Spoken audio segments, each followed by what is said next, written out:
এখানে যে আলোচনা হলো, কার কার কাছে খাতা কলম ছিল?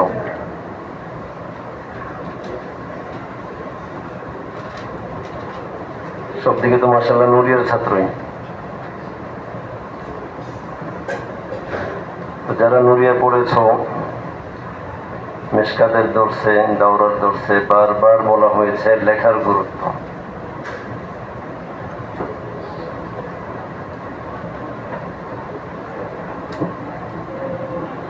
কালিমাতুল হিকমাতি দাল্লাতুল হাকিম।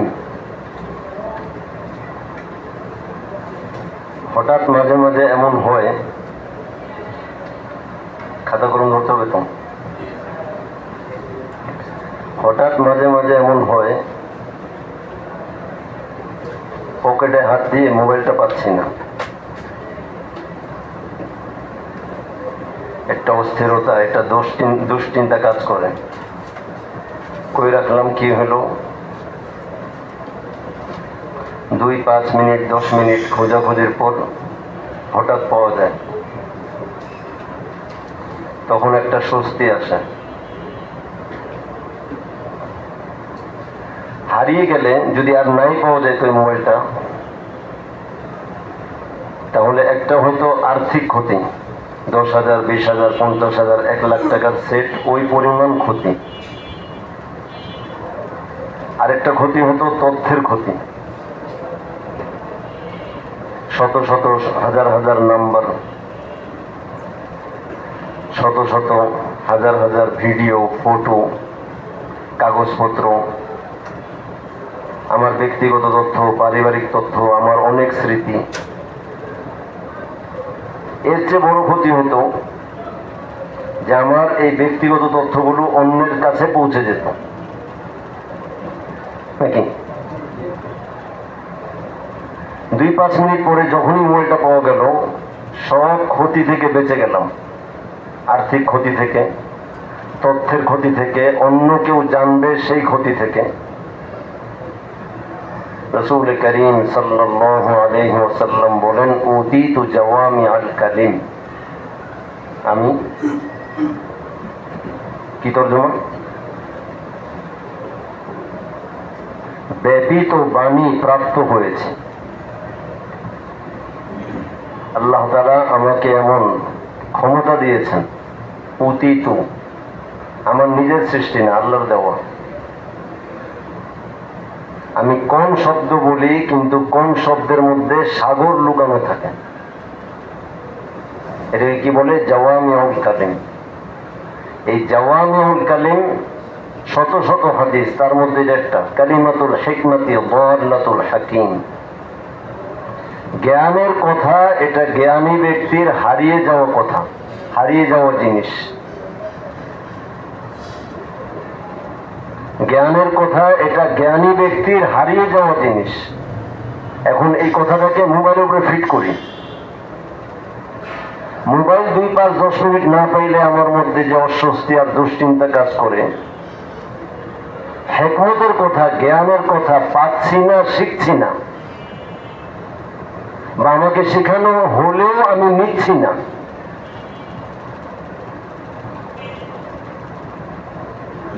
তাহলে আমার কাছে কি হিকমতের কথার কোনো মূল্য আছে? না নেওয়ার কারণে ওই যে মোবাইল যখন হারিয়ে গেল, আর্থিক ক্ষতি তো হইলই, আমার তথ্যের ক্ষতি হলো। অনুরূপভাবে হিকমতের কথা না শেখার কারণে, না নেওয়ার কারণে, সংরক্ষণ না করার কারণে আমি ব্যক্তির ক্ষতি তো হলোই, পুরা ইসলামের ক্ষতি হলো, এটা অন্যরা নিয়ে গেল। এই জন্য আপনারা হয়তো শুনেছেন, ইহুদিদের মধ্যে একটা আলাদা জামাত আছে যাদেরকে বলে মুস্তাশরিকিন, যাদের কাজই হলো ইসলামের বিভিন্ন বিষয়ে গবেষণা করা, গবেষণা করে একটা প্রশ্ন, একটা অভিযোগ, একটা ভিত্তিহীন কথা মুসলিম উম্মার মাঝে ছেড়ে দেওয়া। যে ইসলামের এই কথাটা কেমন, জিহাদ নিয়ে আপত্তি, পর্দা নিয়ে আপত্তি, নারীর মূল্যায়ন নাই এই আপত্তি,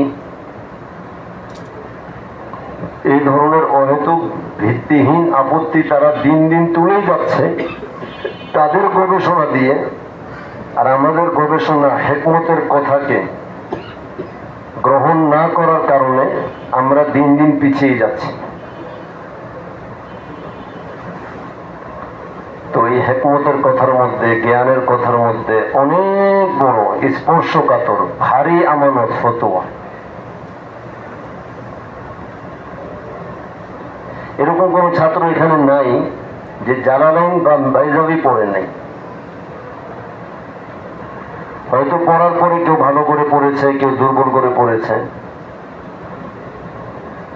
কিন্তু পড়ার পরে সে নিজে কেউ বলে না বা অন্যরাও তাকে বলে না মুফাসসির আব্দুল্লাহ।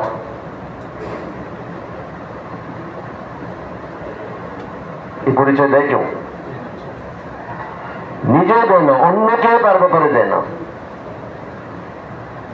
নাহু পড়ি নেই এমন একজনও নাই, কিন্তু আমরা পরিচয় দেই না নাহবি হুযায়ফা। আমাকেও সাথীরা ওরা পরিচয় দেয় না নাহবি হুযায়ফা। কিন্তু যেটা সবচেয়ে স্পর্শকাতর, যেটা সবচেয়ে ভারী ফতুয়া, সেটা মাত্র ভর্তি হয়েছে, এর মধ্যে আমার বিয়ের প্রস্তাব আদান প্রদান হচ্ছে, আমার পরিচয় জানানো হয় মুফতি আব্দুল্লাহ।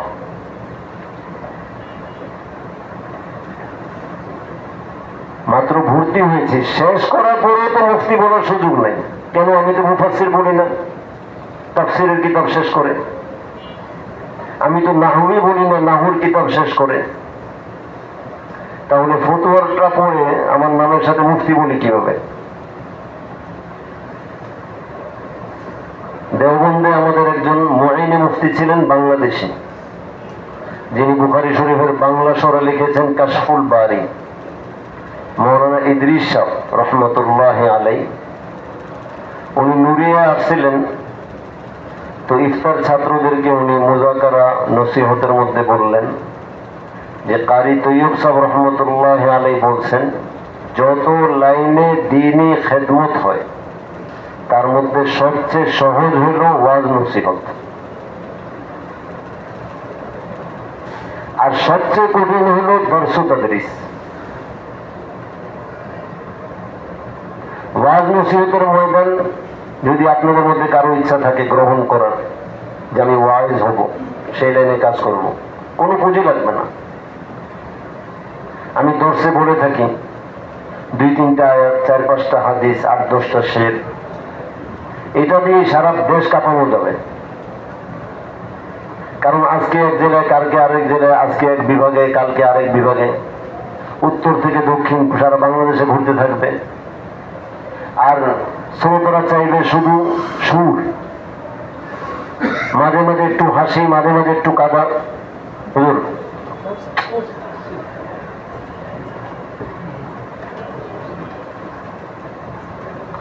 তো শ্রোতারা চাইবে শুধু সুর।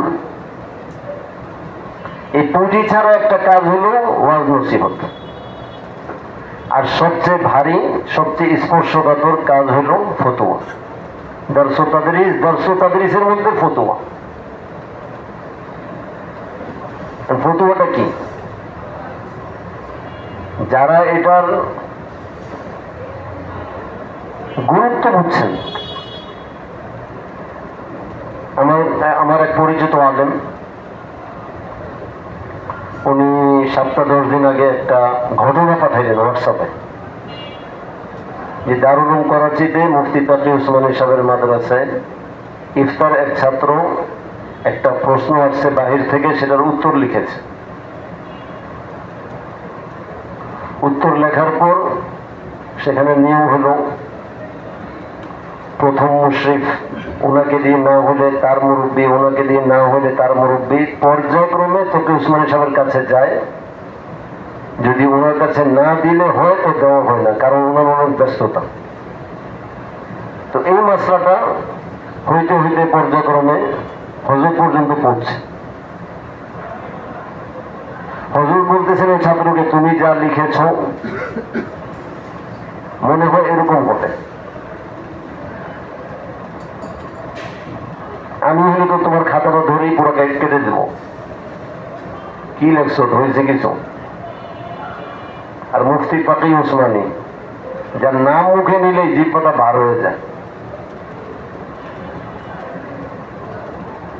উনি বিনয়ের সাথে বলছেন মনে হয় এইভাবে হবে। ছাত্র যে সমস্ত 10-20টা হাওয়ালা জমা করেছে, এবারও জমা করেছে, ছাত্র তার জায়গায় অনর না হজরত, মনে হয় এটাই ঠিক আছে। আমরা তো কল্পনা করতে পারি না। 2-4 বার কথা আদান প্রদানের পর হজরত বললেন, তুমি এক কাজ করো, তোমার ফতোয়াটা তোমার 3 জন উস্তাদকে দেখাও, দারুল ইফতার 3 জন উস্তাদ, যদি 3 জন উস্তাদ সহমত পোষণ করেন তাহলে আমার মত আর প্রয়োজন নেই, এটা সিল মেরে স্বাক্ষর দিয়ে ছেড়ে দাও। আর যদি 3 জন উস্তাদ সহমত পোষণ না করেন, সবাই তোমার থেকে ভিন্ন মত পোষণ করেন, তাহলে এটা নিয়ে নতুন করে ভাববা। আমি বুঝাতে চাই যে বিষয়টা, সেটা হলো ফতোয়া একটা আমানত। এটাকে এখানে আমি চাই বা আমি বুঝি, এটা চাপায় দেওয়ার নাম না। চাপায় দেওয়ার নাম হলে ওনার ব্যক্তিত্বের সামনে, ওনার ইলমের সামনে, ওনার গভীরতার সামনে মাত্র ইফতার চলমান একজন ছাত্র, মানে বলতে গেলে একজন মুক্তদের আর একজন আল্লামা, তুলনাই নেই। উনি খালি আদেশ করে দিলেন তো যে এইভাবে লাইনটা বসাই দিতেন, একটা লাইন কেটে দিতেন, এই হলো ফতোয়া, তোমারটার মধ্যে এই ভুল। কিন্তু নিজের রায় চাপিয়ে দেন না, কারণ ফতোয়া আমানত। আমার জানা আছে এরকম, তুমি জানছো এরকম, তবে তোমার সাথে আমি একমত পোষণ করতে পারছি না, কারণ জানার ভিন্নতা। এই জন্য ফতোয়ার বিষয়ে সর্বপ্রথম আমাদের মাথায় এই কথাটা রাখতে হবে, ফতোয়া আমানত।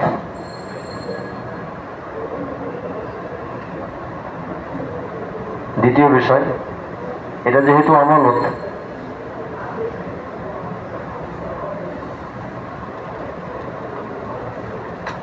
সর্বোচ্চ মুরাজাত, সর্বোচ্চ তাহকিকের পর একটা সিদ্ধান্তে পৌঁছা, তাড়াহুড়া না করা।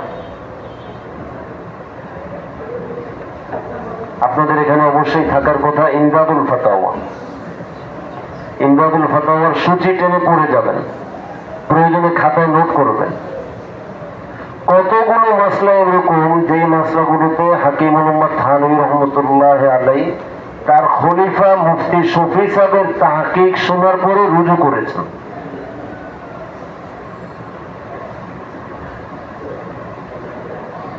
ডজনে ডজনে এরকম মাসলা পাওয়া যাবে। এখন তো এগুলো কল্পনারও অতীত। আমি শেখ, আমি বড়, আমি পীর, আমি মুরব্বী, আমার মাসলার পর, আমার তাহকিকের পর, আমার সিদ্ধান্তের পর সে আমার খলিফা, আমার কাছে বায়াত, আমার চেয়ে কত জুনিয়র, আমার তার সামনে কি তার চলে? কিন্তু মুফতি শফি সাহেব খলিফা, হাকিম মোহাম্মদ থানভী তার পীর। মুফতি শফি সাহেব যখন তাহকিক করে ফতোয়া দিয়েছেন, হাকিম মোহাম্মদ থানভী অনেক ফতোয়া থেকে রুজু করেছেন। ইমদাদুল ফাতাওয়ার তালিকা দেখতে পারেন। এর দ্বারা বোঝা যায় বড়দের মধ্যে আমানতের এহসাস কি পরিমাণ ছিল, যে ফতোয়া একটা আমানত। তো প্রথম বিষয়, আসলে আমি তো প্রস্তুতি নিয়ে আসিনি, মাহাজারা ফিজেন তাকাব্বালাল্লাহ। প্রথম বিষয়টা বলার চেষ্টা করলাম যে ফতোয়া আমানত। দ্বিতীয়, এখন আল্লাহর উমুম যে লোক, আমাদের ছাত্র ভাইরা উর্দু পড়তে পারে না, ফতোয়া ডাইরেক্ট আরবি কিতাবে ঢুকে যায়। যদি আরবি কিতাবের ফতোয়ার পাশাপাশি আমাদের বড়দের উর্দু কিতাব থেকে সমর্থন না পাওয়া যায় যে ওনাদেরও এই সিদ্ধান্তই, তাহলে আমার ফতোয়া সমস্যা হবে। আল্লামা স্বামী যা বলেছেন ওই ফতোয়াটা যদি আমাদের কোনো আকাবেরের ফতোয়ার সাথে মিলে, আমাদের আকাবেরের মধ্যে থেকেও কেউ ওটাকে সমর্থন করেন। মুফতি শফি সাহেবের জাওয়াহিরুল ফিকহ, মুফতি মাহমুদ সাহেবের ফতোয়া মাহমুদিয়া, মুফতি আব্দুর রহিম সাহেবের ফতোয়া রাহিমিয়া, হযরত থানভীর ইমদাদুল ফাতাওয়া, আকাবিরের যত ফাতাওয়া আছে তারা যদি ওই মুতাকাদ্দিমিনদের আরবি কিতাবের মুসান্নিফদের ফতোয়াকে সমর্থন করেন, তাহলে ওই ফতোয়াটা আমরা গ্রহণ করব। এখন আমি যদি উর্দু পড়তেই না পারি, আকাবিরের ফতোয়ার সাথে পরিচিত না হই, তাহলে আমি কিভাবে বুঝবো এটা কি জন্য?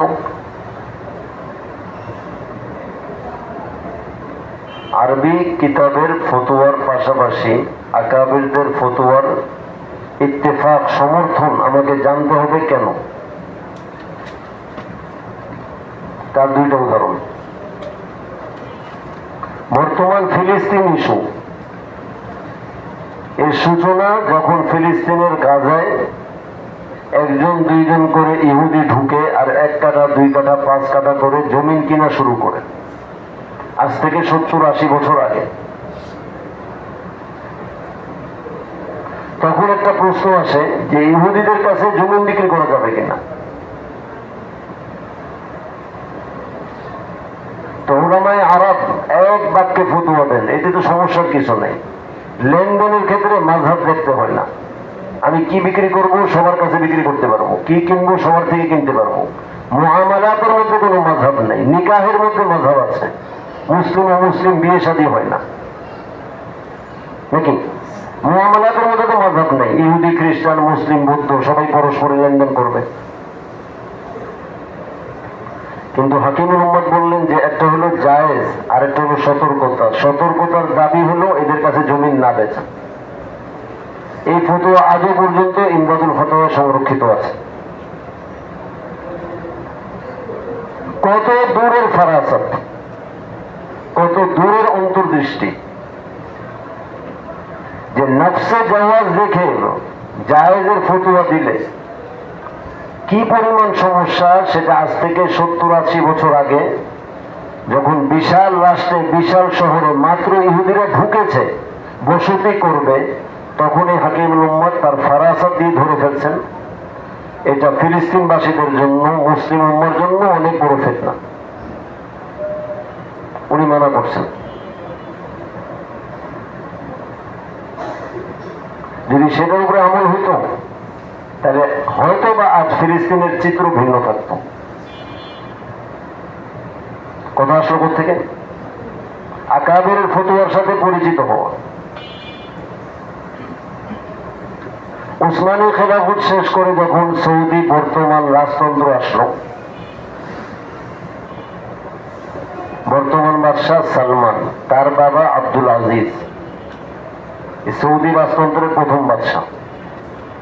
আব্দুল আজিজের পরে পর্যায়ক্রমে তার অনেক ছেলে, এখন তার ছোট ছেলে সালমান।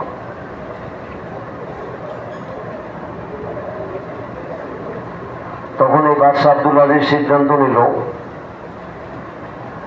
যত কবরের উপর তাবু করা আছে, ছাদ দেওয়া আছে, ওই যে আলী রাদিয়াল্লাহু আনহু নবীজি বলেছিলেন ওয়ালা কবরান ইল্লা সাওয়াইতাহু, সব কবরকে সমান করে দিবা, সামান্য উঁচু থাকবে শুধু চিহ্ন। তো কবরের উপরে যত তাবু সব ফেলে দিছে। সাহাবায়ে কেরামের কবর, সাধারণ মানুষের কবর সব সমান। ফেলতে ফেলতে সিরিয়াল আসছে রওজার সবুজ গম্বুজ, এটাও ফেলে দিলে। পুরো দুনিয়া থেকে উলামায়ে কেরামের সেমিনার তলব করছে।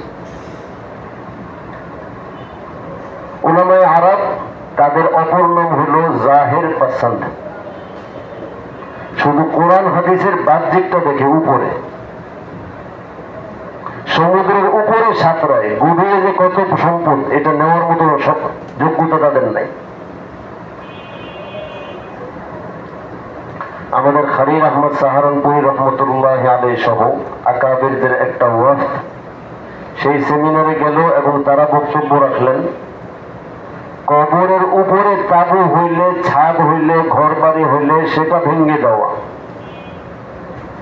আর ঘরের ভিতরে কবর করলে সেটা ভেঙে দেওয়া কোথায়?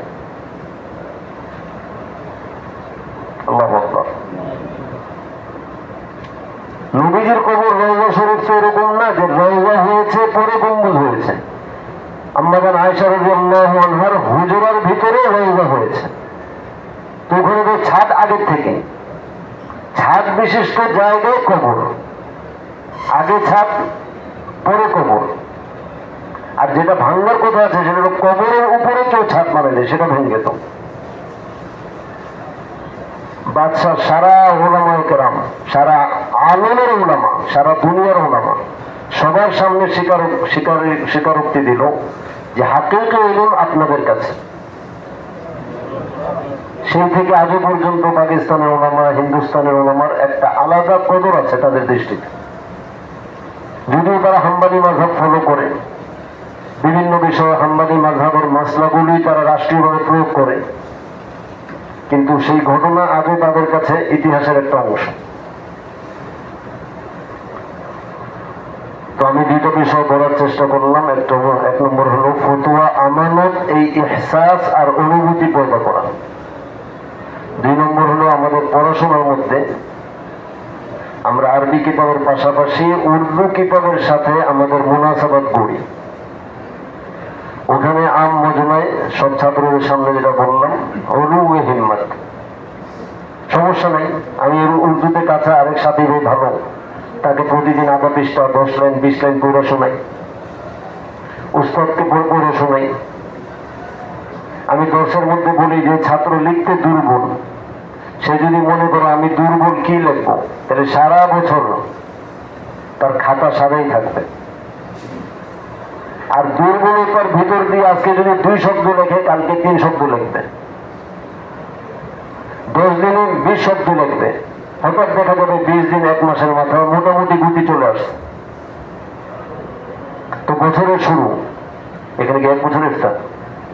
1 বছরের ইফতার এটা নামে মানে এটা ব্যাখ্যা দিচ্ছি, হুজুর আছেন তো, একটু ব্যাখ্যাটা না দিলে সমস্যা আমার। এটা নুরিয়াতেও বলছি। আমরা ভর্তি হলাম শাওয়ালের কয় তারিখে? 10, 12, 15 তারিখে নাকি? 10 শুরু হলো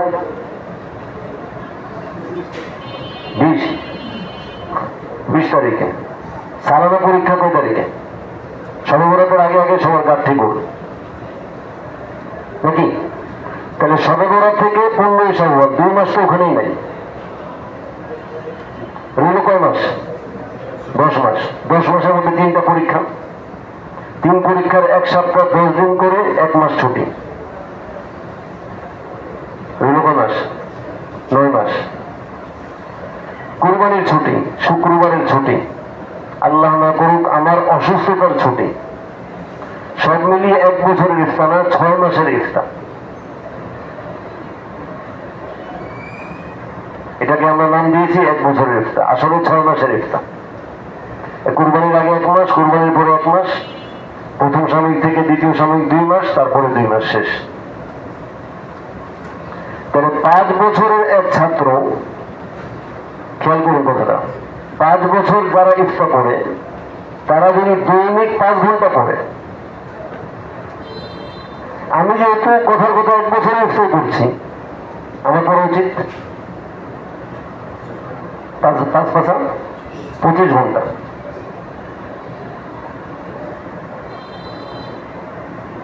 পাঁচ বছরের ইফতারে পড়তেছি, সে দৈনিক 5 ঘন্টা পড়লে আমি তো আমার কোর্সকেই ছোট করে ফেলছি। তাহলে আমার মেহনতকে ওই পরিমাণ গুণে বাড়াইতে হবে। সে যদি পড়ে প্রতিদিন 2 ঘন্টা, আমাকে পড়তে হবে 5 দুগুণে 10 ঘন্টা। কিন্তু সবচেয়ে বেশি আমাদের অবহেলা হয় এই ইফতার বিভাগে। এটা যেন আমাদের না হয়। বিশ্রামের সময় বিশ্রাম, নামাজের সময় নামাজ, মাদ্রাসার পক্ষ থেকে যখন যে আমল তখন সেই আমল, বাকি সময় মুতালা।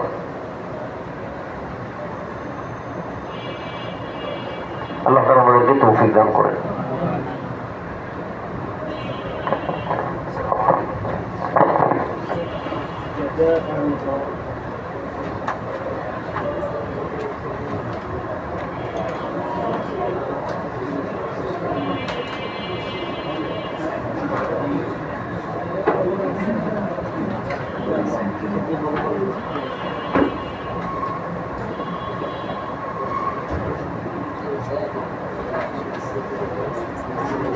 Gracias.